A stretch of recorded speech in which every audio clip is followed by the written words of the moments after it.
The United States government is being forced to intentionally sabotage one of its greatest engineering achievements, not with explosives, not with an attack, but with water. Right now, federal operators are deliberately starving Hoover Dam, choking off its water supply in a desperate attempt to save its sister dam upstream from a catastrophic failure. The result is a technological cliff, a line drawn in the water at 1,035 feet above sea level. And Lake Mead is about to cross it. When it does, power generation for 1.3 million people plummets by 70%, not a gradual decline, an overnight collapse. Think about the city you live in. Imagine 70% of its electricity just vanishing tomorrow. That's the reality they are now planning for. What do you think your community would do if it faced losing most of its power overnight? Let me know in the comments. And a quick note. A huge number of people who watch these documentaries and find them valuable forget to subscribe. It makes a massive difference for us to keep making them. If you get any value from this, please take 1 second to hit that button. It's the single most important thing you can do to support this channel. It's an emergency, and it's important that you subscribe. Let's begin. The plan being executed is a frantic race against time. In May of 2026, the U.S. Bureau of Reclamation unlocked $52 million for an emergency hardware replacement. Engineers are now working to physically rip out the colossal 90-year-old turbines inside Hoover Dam and bolt in brand new ones, all while the lake that feeds them continues to drain toward the point of no return. It should be a story of American ingenuity, a last-minute save. But here's the part they aren't advertising. This desperate, expensive fix isn't even designed to solve the problem. It's a band-aid on a broken system. Because the real crisis that terrifies federal water managers is happening upstream at a dam facing its own unique form of self-destruction. And the final deadline isn't a water level, it's a date on a calendar. December 31st, 2026, the day the rules that govern the entire Colorado River and the survival of 40 million Americans simply expire. This isn't a story about a drought anymore. It's a story about a system that is beginning to fail by design. The crisis facing Hoover Dam was born 100 years ago from a lie written on paper, a gentleman's agreement that the desert was never a party to. The year was 1922. The place was the Colorado River Basin. 7 states, desperate to fuel the growth of the American West, gathered to divide the river's water. They signed a document known as the Colorado River Compact. It was a landmark piece of legislation. Visionary, ambitious, and it was built on a catastrophic miscalculation. The negotiators decided to allocate 15 million acre-feet of water per year, 7.5 million for the upper basin states of Colorado, New Mexico, Utah, and Wyoming, and 7.5 million for the lower basin states of Arizona, California, and Nevada. That number, 15 million acre-feet, was based on river flow measurements taken during one of the wettest periods in the last 1,200 years. It was a historical anomaly, a decade of incredible, unbelievable luck. Even then, scientists like E.C. LaRue of the U.S. Geological Survey warned them the math was wrong, that the river's true average flow was closer to 15.2 million acre-feet in total, not the 18 million they assumed. They ignored him. The politics of growth demanded more water than the river could give, and so they promised it anyway. That original sin, that structural deficit, has been compounding ever since. For decades, the lie held. Hoover Dam rose from the Black Canyon, a monument of concrete and steel completed in 1936, creating Lake Mead, the largest reservoir in the nation. It was a symbol of America's ability to tame nature, to bend the desert to its will. Then, in 1963, its sister rose upstream, Glen Canyon Dam, pinning back the Colorado to create the second largest reservoir, Lake Powell. Together, they were the hydraulic battery of the Southwest, storing water, generating power, and underwriting the existence of cities like Phoenix, Los Angeles, and Las Vegas. They were masterpieces of engineering built upon a foundation of bad math. The river was already over-allocated from the day the compact was signed. For most of the 20th century, nature was forgiving. But starting in the early 2000s, a new reality began to set in, a mega drought. Not a dry year, but a dry generation. The forgiving years were over. The water debt, accumulating for a century, was finally coming due, and the two great reservoirs built to protect the Southwest were now being turned against each other in a desperate game of survival. What happens when the foundational document holding your civilization together is based on a mistake? It's a question these states have avoided for a century, and now the river is forcing an answer. Let us know in the comments how you think this will play out. The logic seems insane. To save a system, you must break a key part of it. That is exactly what the U.S. Bureau of Reclamation is now forced to do. This isn't a guess. It is their stated operational strategy. They are sacrificing Lake Mead to protect Lake Powell. Every day, David Palumbo, the Deputy Commissioner of Operations, overseeing 492 dams, has to make a choice, and the choice is to intentionally hold back water that would normally flow from Glen Canyon Dam down to Hoover Dam. They are drawing down America's largest reservoir to keep its second largest reservoir from hitting a point of complete structural failure. This is the dam triaging game, a brutal equation where saving one asset actively endangers another.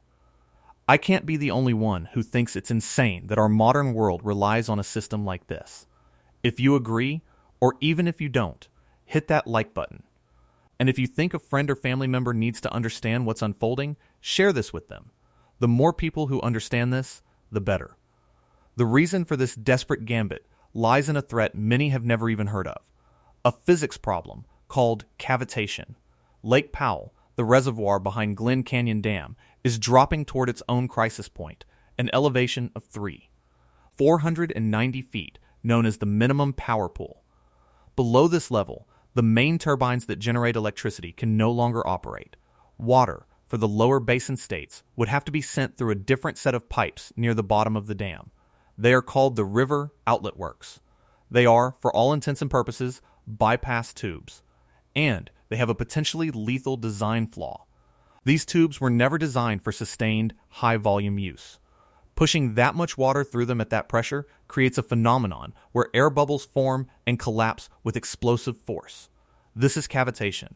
It's like thousands of tiny hammer blows happening microseconds apart directly against the steel and concrete lining of the dam's internal plumbing. Over time, cavitation doesn't just erode the infrastructure, it tears it apart. It can shred steel pipes and pulverize concrete from the inside out. If the river outlet works at Glen Canyon Dam were to fail due to cavitation damage, the ability to deliver any water downstream to Lake Mead, to California, to Arizona, to Nevada, could be compromised. Not just a reduction in flow, a complete stoppage. So the Bureau of Reclamation is in a bind. Do they let Lake Powell drop, risk the cavitation time bomb, and potentially lose the ability to send water downstream at all? Or do they hold water back in Lake Powell to keep it above the 3,490-foot danger zone, and in doing so, accelerate the draining of Lake Mead and push Hoover Dam toward its own cliff? They have chosen the latter. It is the lesser of two apocalypses. Every gallon of water held in Lake Powell is a gallon that does not arrive in Lake Mead. The sacrifice is deliberate. It is calculated. And the consequences are now arriving at the foot of Hoover Dam. In June of 2026, Lake Powell's capacity had fallen to a terrifying 26%. The USPR's own projections, published in their May 2026 24-month study, showed that the reservoir could hit that minimum power pool of 3,490 feet as early as December 2026. For the first time in history, the lights could go out at Glen Canyon Dam. UNELV hydrology professor David Creamer put it bluntly. It's a desperate time on the Colorado River, he said. And the decision to hold back water, he noted, was one way to stave off total disaster. A disaster at Glen Canyon would mean no water for anyone. A disaster at Hoover means a power crisis. To the federal government, the choice is grim, but clear. Starve the power to save the water. This deliberate sacrifice upstream creates a new crisis downstream. A number: 1,035 feet. That elevation, 1,035 feet above sea level, is the technological cliff for Hoover Dam. It is not a gradual slope. It is a hard stop, a point at which the fundamental physics of hydropower generation begin to break down. Hoover Dam was built with 17 massive main turbines. 12 of them, the workhorses of the system, were simply not engineered to operate efficiently if the surface of Lake Mead drops below that line. The issue is water pressure, or what engineers call head. The height of the water column sitting above the turbines dictates the pressure pushing down on them. As the lake level falls, that pressure decreases. Below 1,035 feet, the pressure becomes so low that the old turbines can no longer spin effectively. They begin to vibrate, to strain, to operate outside of their design tolerance in a way that risks damaging them permanently. The result is not a small dip in output. It is a collapse. Power capacity would plummet by 70%, from 1,302 megawatts down to just 382 megawatts. Gone, in an instant. That is enough electricity to power entire cities, just switched off. This isn't a distant theoretical problem. The dam is racing toward that number right now. The lake's historic low, hit in July 2022, was 1,040 feet, just 5 feet above the cliff. By June of 2026, the lake sat at approximately 1,048 feet, but with the deliberate water restrictions from upstream, the trajectory is clear. Tom Bushotsky, Arizona's chief water negotiator, stated it with chilling certainty. "We're going to go to 1,035, he said. There's no question that's going to happen. The federal government knows it too. And that knowledge has triggered an unprecedented emergency response. It's a story of how bureaucratic red tape nearly prevented the rescue. For years, there was money available for this exact kind of upgrade, but it was trapped in a legislative loophole, stuck in an old post-retirement benefit fund that the Bureau of Reclamation legally could not touch. It took a literal act of Congress, the Help Hoover Dam Act of 2026, championed by Nevada politicians like Senator Catherine Cortez Masto and Representative Susie Lee, just to give the engineers permission to spend the money to save their own dam. On May 21, 2026, the Department of the Interior, under Assistant Secretary Andrea Travnicek, finally unlocked it. $52 million. I know this is the second time I'm asking, but a lot of us are so focused on the story we forget to support the channel. If you're finding this fascinating, please pause for a second and hit subscribe. It's a small click that makes a huge impact, and it's the only way we know you want more of this content. That money is now funding a desperate race to bolt on new hardware. The plan is to rip out 3 of the oldest turbines and replace them with new wide-head models. These are a marvel of modern engineering, specifically designed to operate under the low-pressure conditions that would cripple the old ones. They cost between $8 and $13 million each. They are the technological band-aid. These new turbines will allow Hoover Dam to continue generating at least 160 megawatts of power, even if water levels drop all the way to 950 feet, the absolute minimum power pool where any electricity generation is possible. This isn't a plan for recovery, it's a plan for failure. It's the government admitting they expect the lake to fall to levels once considered unthinkable, and they are spending millions just to ensure it's not a complete blackout, but a managed one. This entire operation is not a proactive upgrade, it is an emergency retrofit, a frantic attempt to engineer their way around a crisis they can no longer prevent. And they are only replacing 3 of the 17 turbines. The power cliff at 1,035 feet remains. The 70% drop is still coming. The new turbines just ensure that the fall doesn't go all the way to 0. The problem with engineering your way out of a crisis is that sometimes the biggest threat isn't made of concrete and steel. It's made of paper and ink. While engineers race to install new turbines, a far more intractable problem looms. The entire legal framework that has governed the Colorado River for the last 2 decades is about to vanish. On December 31st, 2026, the 2007 Colorado River Interim Guidelines will expire. These are not just guidelines. They are the binding operational rules that dictate how much water is released from Lake Powell, how shortages are shared between the states, and what trigger points mandate cuts. After December 31st, they are gone. The entire basin will be operating without a rulebook for the first time in a generation, during the worst drought in a millennium. The federal government saw this cliff coming. They gave the 7 basin states a deadline. February 14, 2026. Come to an agreement, they said. Propose a unified plan for the post-2026 world. Share the pain. Figure it out. And the states failed. The deadline came and went in a cloud of bitter disagreement. Instead of one plan, the Bureau of Reclamation received 2.